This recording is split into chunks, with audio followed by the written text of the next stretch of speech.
ગુજરાતના અગ્રીમ અખબારોમાં આપની કોઈ પણ પ્રકારની જાહેરાત આપવા માટે સંપર્ક કરો. જાહેરાત વ્યાજબી ભાવે પ્રસિદ્ધ કરી આપવામાં આવશે. દહેજ ભરૂચ રોડ પર ઇકો ડ્રાઈવરને પેસેન્જર બાબતે માર માર્યો હોવાના ચાલકે આક્ષેપો કર્યા. ભરૂચ દહેજ પર અવારનવાર પેસેન્જર બાબતે બોલાચાલી થતી જ હોય છે. ગઈકાલે આશરે 4 વાગ્યે ઇકો ડ્રાઈવર દહેજથી પેસેન્જર ભરીને ભરૂચ તરફ આવતો હતો ત્યારે ઇકરા કોલેજ પાસે સલમાન નામના ઈસમ એક્ટિવા લઈ આવ્યો હતો અને અહીં કેમ ગાડી ફેરવે છે તેમ કહી જતી વિષય ગાળો બોલવા લાગ્યો હતો. જાનથી મારી નાખવાની ધમકી આપતા કહ્યું કે તું અહીંયા ધંધો કરવા કેમ આવે છે એમ કહેતાની સાથે જ લાકડી વડે માર મારવાનું ચાલુ કર્યું હતું. પાછળથી 3 થી 4 લોકો રિક્ષા લઈ આવી જતા એ લોકો પણ માર માર્યો હતો. શૈલેષભાઈ ગોહિલ જેઓ ગાડી માલિક હોય એમના કહેવા પ્રમાણે આ સલમાન નામનો વ્યક્તિ પહેલા પણ અનેક ગુનાઓમાં સંડોવાયેલો છે. વધુમાં શૈલેષભાઈ ગોહિલ કહેલું કે આ લોકો દર વખતે આવું કૃત્ય કરતા હોય અમારે ક્યાં સુધી સહન કરવું. અમે માંડ પરિવારનું ગુજરાન કરતા હોય છે અને આવા લોકો એમને હેરાન પરેશાન કરે તો અમરે ક્યાં જવું. અમારી ભરૂચ પોલીસ પાસે એક જ અપેક્ષા છે કે આવા લોકોને સખતમાં સખત સજા થવી જોઈએ. યાકુબ પટેલ, ભરૂચ. દહેજથી આવતો હતો અને ઇકરા સ્કૂલ પર એક્ટિવા લઈને ઉભેલા હતા. કોણ ઉભેલું? સલમાન ખિલજી સીધી વાળી ને મને ઉતારીને મારવા લાગ્યો અને પેલો ભાઈ છે તે ઝાપેટે વળી ગયેલો અને બીજા એવા તે ઓઝારવા વાગ્યા અને પૈસા બધું જે હતું તે કાઢી લીધું અને પેસેન્જરને બગાડી દીધું. શું નામ તમારું? દિનેશભાઈ રાઠોડ. મારું નામ શૈલેષભાઈ રમણભાઈ ગોહિલ છે. હાલમાં હું દહેજ રહ્યો છું.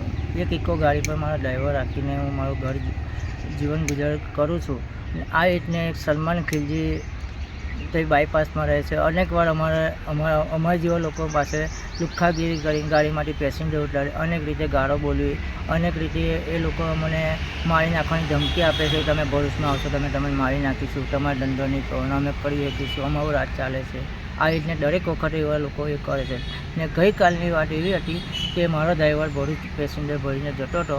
એને એ બિચારાને કોઈ વાંક ગુના વગર એને વોચિંગથી અટક કરી કરા સ્કૂલ પર ને એક્ટિવા લઈને આવીને સલમાન ખિલજી ને ડ્રાઈવરને ઉતારીને સીધો માર ચાલુ કર્યો. બે ત્રણ માણસો બીજા આવીને સપાટા વડે એને માર ચાલુ કર્યો. કોઈ વાંક ગુનો કોઈ બોલ્યા ચાલે ને અને એ ડ્રાઈવરને બિચારાને એવું કહેતો હતો કે રાઠોડ છે, આમ છે, નૈરા છે, તું આ ગાડી પર ચડે તને જાનથી મારી નાખ્યું. ડ્રાઈવરને બી આવી રીતને ધમકી આપતો હતો દર વખતે સલમાન ખિલજી મળે ને બીજા 5-6 માણસ હતા. એ રિક્ષા આવીને એને માર્યો. એના ગજામાં જે કંઈ રકમ હતી આખો દિવસની ધંધાની એ લોકોએ કાઢી લીધી છે ને પછી એવું કીધું તું અહીંથી તારે જીવતું રહેવું હોય તો અહીંથી ગાડી લઈને પાછો નાહી જા, બાકી તને અમે મારી નાખીશું.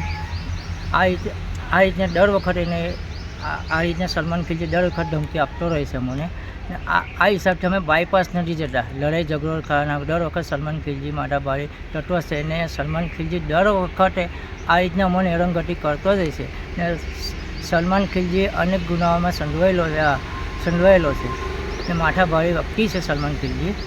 દર વખત ધમકી આપે, ગાળી બોલે, આ રીતે કરે ને અમને એવું કહે કે તમારે અહીં ધંધો નહીં કરવાનો, તારા ડ્રાઈવર આવશે એને મારીશું. ને ગઈકાલે મારા ડ્રાઈવરને આ રીતને માર્યો, એના પગે ઈજા પહોંચાડી. અને હવે હું ખાલી ભરૂચ પોલીસ સ્ટેશને એટલી અપેક્ષા રાખું છું કે આવા જેવા માથાભારે તત્વો છે એમને કડકને કડક સજા થવી જોઈએ. ને ભરૂચની એટલી એસપી સાહેબને વિનંતી છે કે એમની પાસે જલ્દી પગલાં લેવાય.